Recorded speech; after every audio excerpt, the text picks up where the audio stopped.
morning, everyone. Want to welcome each and every one of you to another live broadcast of Wealth Building Wednesday, right here on the Facebook pages of the Selma Center for Nonviolence, the Black Belt Community Foundation, and we are also on YouTube now, y'all. Hello. You can find us all over social media, and you may just be listening to the audio rebroadcast on our media partner, WBFZ Z105.3.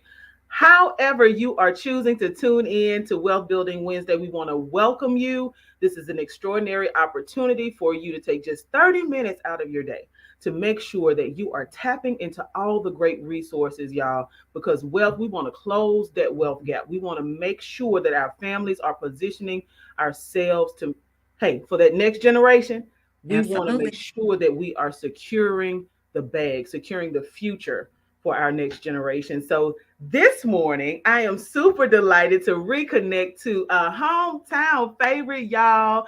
Nicole All Reeves right. is, yes. She is an amazing young lady who is now based in Dallas, Texas, but hails from the historic city of Selma, Alabama. Y'all, she has had her own personal journey to success. She has found her niche and she is focused on finding resources. Right, making sure that we as business owners are plugged into understanding the importance of diversity and inclusion, understanding when we see D&I, what does that mean, right? What do those terms mean? And she's going to help us so much. I want to just welcome you, girl. Welcome to Wealth Building Wednesday. Thank you for welcoming me. And I just want to apologize to everyone up front. I am on my cell phone this morning, so my angle's going to be a little off. I was going to try to do it cute, but I can't work with the cell phone too much. But glad to be here. Thank you, Lydia. Absolutely. And I just full disclosure because folks want to know how do you pick your guests? Mm. So Nikki and I, we've known each other for years, right? And I've always known that she's been a rock star, greatest one alive still. Listen. And so she made a post a couple of weeks ago that really touched me in a different way because she talked about the importance of embracing her journey and Mm-hmm. knowing that she's now in a place where she can help folks, right? And that this is actually a part of her purpose. So all of us, right, we've got to make sure that we're enjoying this thing called life, that we are traveling and enjoying this journey, that we're working towards finding our purpose. And this interview in particular is a part of our series dedicated to entrepreneurs and small business owners, because if small business ownership is a part of your purpose and is a part of your journey, we want to make sure that you are able to enjoy that journey to the fullest. So Nicole is here with us this morning to just really kind of talk to us about all things diversity, inclusion, and talk to us about accessing resources. Because as we know, we are in the midst of this thing the news keeps calling the great resignation, right? So, entrepreneurship, starting small businesses, there are tons of opportunities out there, and we just want to make sure that folks are equipped and able to take advantage of those things. So, starting off with the idea of entrepreneurship, entrepreneurship is it often emerges in a lot of folks' lives as a journey, a part of their journey rather. So, are there any tips that you would like to offer folks on how to better embrace the journey? Because when we travel, we know that when we're driving along the road, there's some curves, there's some hills, there's some descents that we might not be ready for. So, are there any things that you can just say quickly to the folks about how to better enjoy that journey? Absolutely, Lydia. And let me just disclose this. Everyone is different. Everyone has their own journey.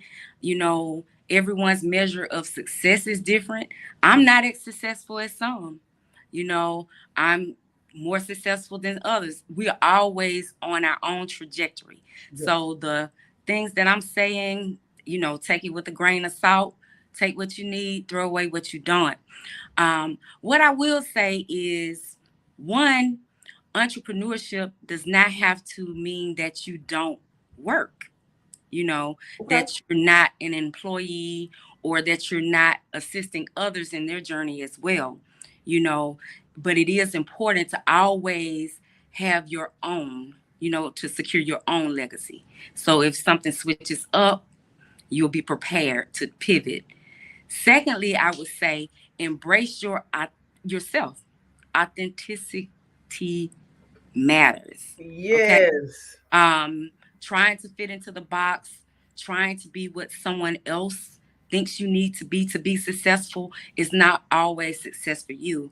And relative to the journey, I would just say, for me personally, some things that didn't make sense at the time or that I thought I couldn't handle prepared me for the things that I'm doing now. So, not saying be complacent, not saying be content.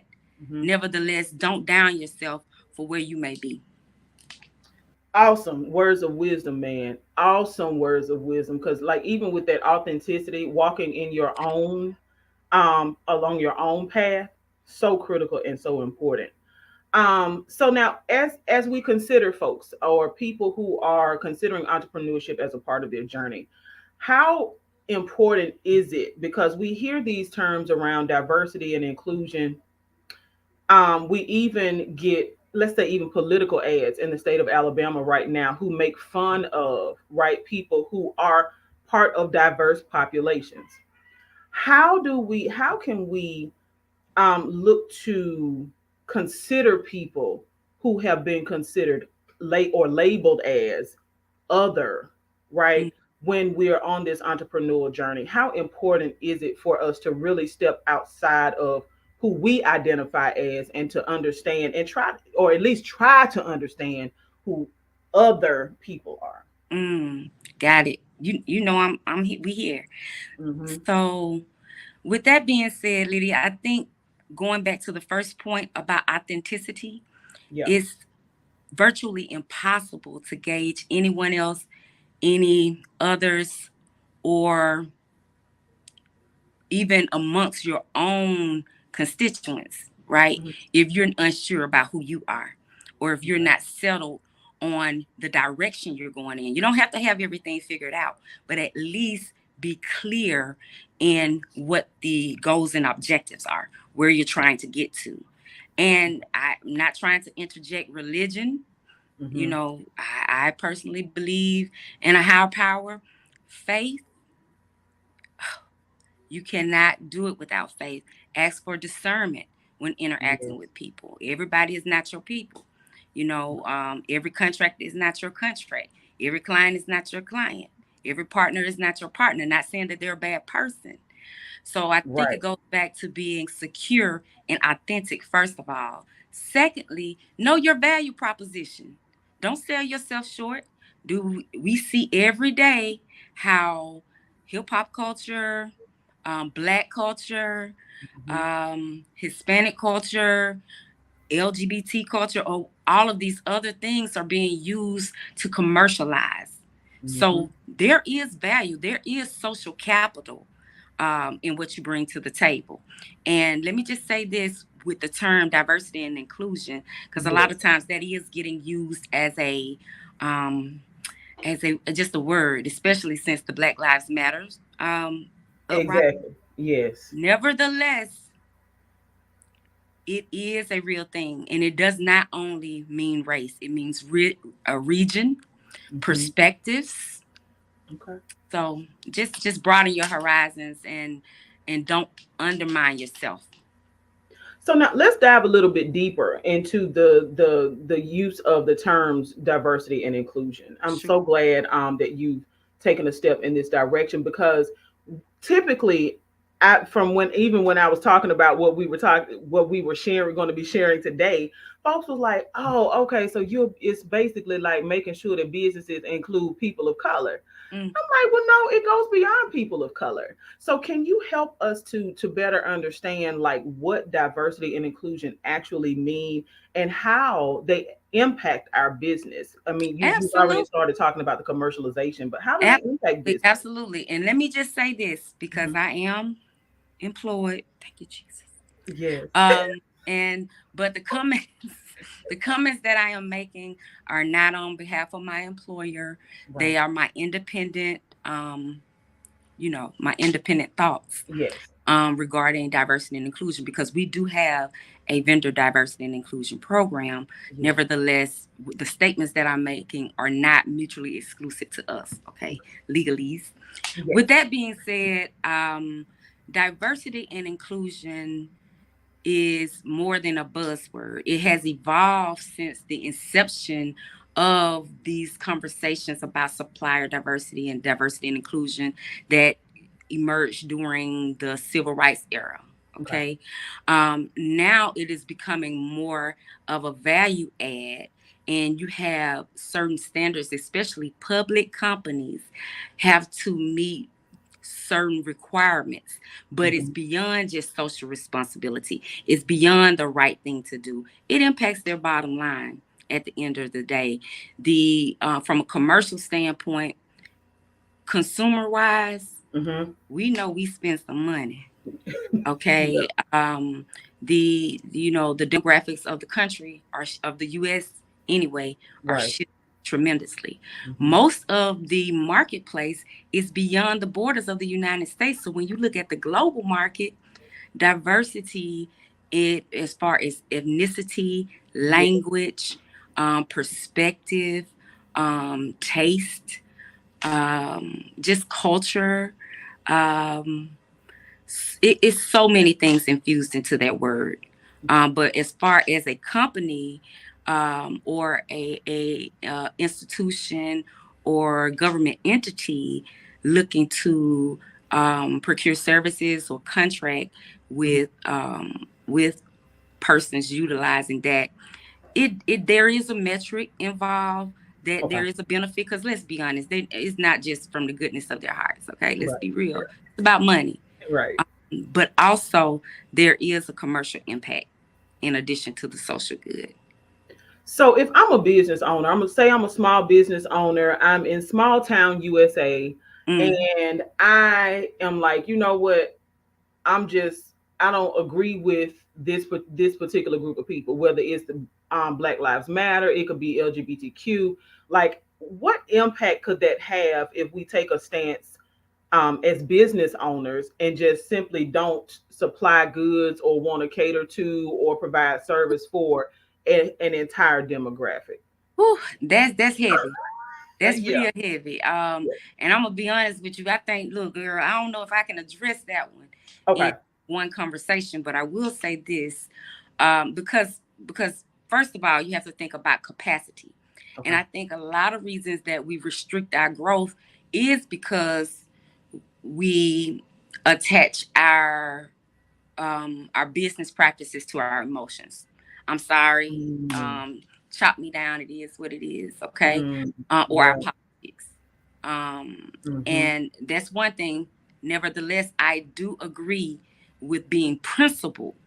And you Okay. remember we had the little principal ownership, wealth acquisition. I remember that. Yes. So with that being said, having principles is important, but that's just important across the board as an entrepreneur, regardless of race, ethnicity, gender, or whatever. Having integrity. I Yes. personally, I wouldn't want to be doing bit. I'm not going to get into specifics because I don't want to Right. get chopped down, Right. but everyone has a right to do business with who they choose to. Right. Nevertheless, I think you restrict your growth if you limit that, at least early on, until you have the capacity to make sure that your value proposition, the goods or services that you're offering, Mm-hmm. can be floated by the demographics that you're looking to That you want to target, cater right? to. Okay. Or that you want to be exclusive to. But I think to look at a global marketplace, which Yeah. we really have to look at this thing as being global. It's beyond Selma, it's beyond Alabama, it's beyond Texas, it's beyond the United States. Yeah. Okay, we are in a global market. There are 5-year-olds out here who know 8 languages. Yes. And we're around here struggling with English. Okay. So I mean, Yes. chop me down. It is what it is. 2-7 in this thing. So Yes. Valid point. Like, real talk. yeah. And it's important for us to consider those things because when you look at just what you talked about, the fact that we can stunt our growth, we can limit Mm, our ability to actually do good by choosing to exclude folks. You know, come on, let's pan back, right? Let's not cut off our nose to despite our face. right. Let's keep that nose and let's figure out a way, because what it does, it limits our not just capacity to grow as a business, but from TRHT perspective and from Mm, Selma Center perspective and BBCF, it limits our capacity to love from the yep. Christian perspective, right? So why Absolutely. limit yourself? Why limit yourself, small business owners? So now, how can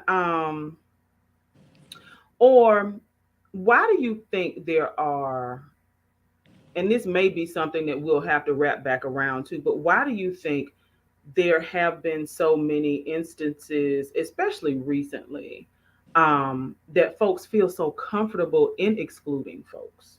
Um, yeah. Girl, this is business, but that's why I made that disclosure. The comments I am Yeah. making are coming from Nicole Jacqueline Davina. Um, Yes. with that being said, I think from a personal, interpersonal, and systemic means, we are traumatized. Okay. People are dealing with their historical frames of references, their Mhm. comfort zones, and we are afraid to grow. Whether that, and I'm just going to put it out there, whether that be white folks, Mhm. black folks, Mhm. Mhm. green folks, whatever. I think we've been, I'm not going to go too deep into this because I know it can be said. I'm not there anymore. I can't speak on it. But I paid my dues in that community, Yes. from a grassroots level to a governmental level, you know what I'm saying, from a professional standpoint, and Yeah. Jen having my card, okay? Okay. With that being said, I think that specifically in that region, Mhm. um, it has been a matter of playing offense, right? Mm. Trying to prevent someone else. But what happens, the Bible said, he who diggeth the pit falls Yes. in it. Yes. So what the circumstances that we're dealing with, and I say we because it's a we thing. My family is still there. Mhm. Y'all know them.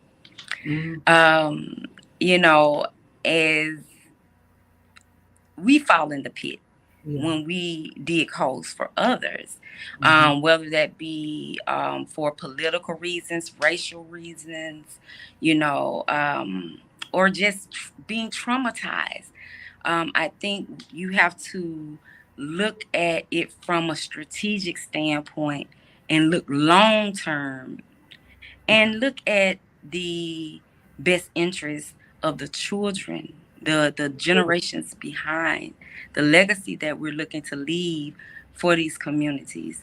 Yeah. And get beyond your personal feelings. Get out your feelings. Yes. And I don't want to speak on the dead, but I had a conversation with a great legal mind, who is no longer with us, Mhm. who was a Caucasian gentleman, and I'll leave it like that. Mhm. About 10, no, over 10 years ago, when I was legal secretary for Jimmy Nunn. And I said, such and such, you know, why are your folks, why are your folks trying to hold on to the past?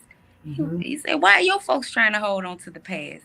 You know, Yeah. and unfortunately, what the conclusion was, that we came to in that conversation, is that there are a lot of mindsets that are going to have to die Mhm. in order to prosper. And and when you start falling into that pit yourself and Yeah. impacting your own property values, Right.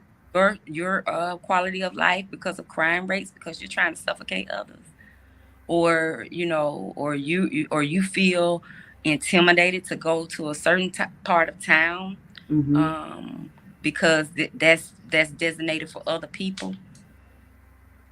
No. Yeah. Yeah. So, girl, listen, I'm we now sorry. we can have I'm sorry. it. Look, because we could have this conversation for hours. Because I Ain't got mean, nothing to you do with you and I business. have always had this connection, and we've Yeah. always engaged in this type of discourse. around not just the politics, but the historical things that have fed into the disenfranchisement of community, Right. right? Um, and so that actually is a part of why, a very huge part of why we felt like, as TRHT Selma, that Wealth Building Wednesday was an asset that we needed Mm, to add to the community.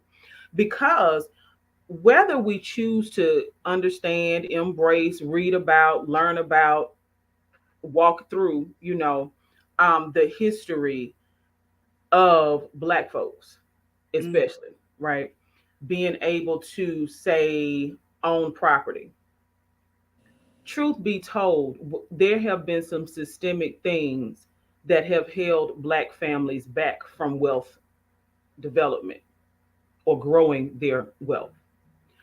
I point to the GI Bill being unequally shared with Black soldiers who were coming back from war, were limited to certain neighborhoods, right?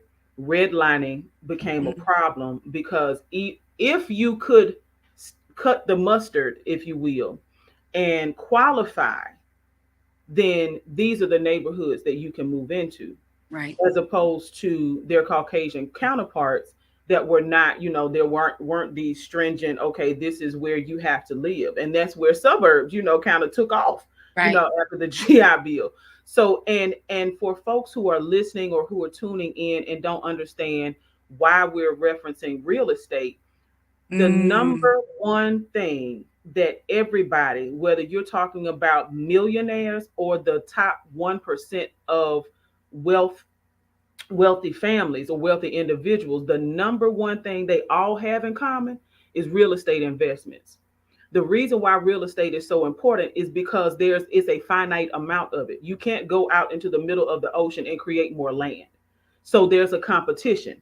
Real estate in New York City is more expensive than it is in, say, Otagoville, Alabama, because there's a finite, if you want space on Manhattan Island, right?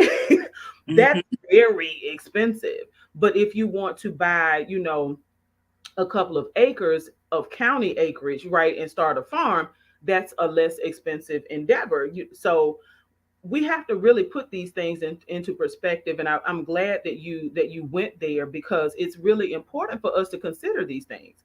So now I want to um, ask you about opportunities that are available, okay. right?